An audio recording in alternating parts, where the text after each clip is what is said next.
नमस्कार. आजचा विषय आहे निरोगी झोपेसाठी योगाभ्यास. निरोगी शांत व नैसर्गिक झोप हे निरोगी शरीर व मनाचे लक्षण आहे. ती ज्याला लाभते त्याला आयुष्यातल्या चढ उताराला सामोरे जाण्याचे सामर्थ्य लाभते. वांगभट आयुर्वेदामध्ये सांगतात, निद्रा यत्तम सुखम दुःखम पुष्टिही कार्श बला बलम वृषताम क्लिबताम ज्ञानम अज्ञानम जीवितम नच. या श्लोकाचा अर्थ असा आहे, सुख दुःख, पुष्टी कृशता, बल दुर्बलता, पुरुषत्व षंडत्व, ज्ञान अज्ञान, जीवन मृत्यू हे सर्वच निद्रेवर अवलंबून आहे. झोप म्हणजे शरीर व मनाची विश्रांती. जेव्हा शरीर थकलेले असते व मनही जेव्हा थकते तेव्हा झोप येते. येथे झोपेचे 3 भागामध्ये विभागणी करता येईल. पहिला भाग आहे अर्ध झोप. यामध्ये मनुष्य अर्धवट गुंगीत असतो.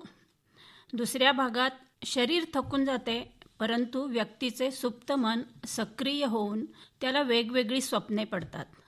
ही झाली स्वप्नावस्था. आणि तिसरा टप्पा म्हणजे गाढ झोप. या अवस्थेत शरीर आणि मन पूर्णपणे विश्रांती घेतात. खूप दमलेले असताना सुद्धा शांत झोप लागत नाही.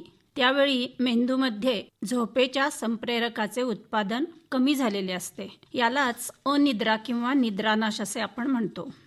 परंतु ही स्थिती का उद्भवते? तर चुकीचा आहार, विहार आणि विश्रांती.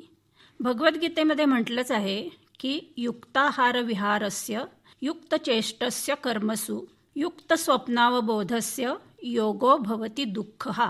म्हणजे युक्त आहार, युक्त विहार, योग्य कर्म आणि योग्य निद्रा व जागृती असणाऱ्यांनाच हा दुःखनाशक योग प्राप्त होतो. म्हणजेच योगाद्वारे जर का निद्रानाश कमी करण्यासाठी युक्त असा आहार, युक्त असा विहार व युक्त अशी विश्रांती घेणे आवश्यक आहे.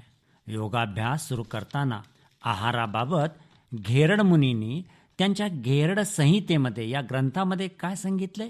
मिताहारम विनायस्तु योगारंभम तु कारे नाना रोगो भवेत तस्य किंचित ध्योगो न सिद्ध्यति.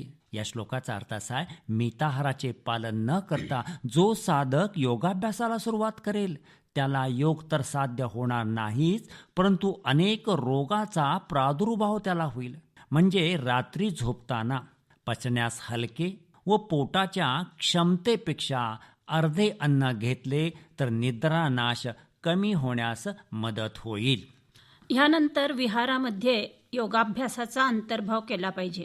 यामध्ये शरीर शिथिल व्यायाम, सूर्यनमस्कार, योगासने, कपालभाती क्रिया, ध्यान, योगनिद्रा यांचा समावेश करणे आवश्यक आहे. सुरुवातीला शरीरातील सांधे, स्नायू, मेरुदंड हे सर्व सैल होण्यासाठी शरीर शिथिलीकरणाचा अभ्यास आवश्यक आहे. त्यानंतर बीजमंत्रासह सूर्यनमस्कार घातल्यामुळे शरीरातील सर्व संस्थांचे कार्य सुधारते. बीजमंत्रांमुळे मेंदू कार्यरत होतो व मुख्य म्हणजे शरीरातील बायोलॉजिकल क्लॉक सुरळीत होते. सूर्योदयाला घातलेल्या सूर्यनमस्कारामुळे झोपेचे तंत्र सुरळीत होते, असे डॉक्टर मिलिंद मोडक यांनी त्यांच्या विज्ञान व वैद्यकीय दृष्टिकोनातून सूर्यनमस्कार ह्या पुस्तकामध्ये नमूद केलेले आहे. शरीर स्थिर, आरोग्यप्राप्ती व हलकेपणा प्राप्त करण्यासाठी पद्मासन, वज्रासन, ताडासन, त्रिकोणासन, पश्चिमोत्तानासन, वृष्टासन, शशांकासन, शलभासन, सर्वांगासन, मच्छासन या आसनांचा आलटून पालटून अभ्यास करावा. यानंतर कपालभाती ही शुद्धिक्रिया करून प्राणायामाच्याकडे हळूहळू वळावे. यामध्ये अनुलोम विलोम, भ्रामरी प्राणायाम, प्रणव प्राणायाम म्हणजेच ओंकार प्राणायाम याचा अभ्यास करावा. त्यामुळे मन शांत होऊन निद्रानाश कमी होण्यास मदत होते. त्यानंतर स्वयंसूचनेद्वारे योग निद्रा व ध्यान धारणा करावी. विश्रांती ही शरीराला अतिशय आवश्यक आहे. त्यामुळे झोप आल्यानंतर ती वेळ न टाळता वेळेवर झोपावे. अशा प्रकारे निरोगी झोपेसाठी योगाभ्यास हे अत्यंत उपयोगी अस्त्र आहे असे म्हणले तरी चालेल. हरिओम तत्सत. हरिओम तत्सत.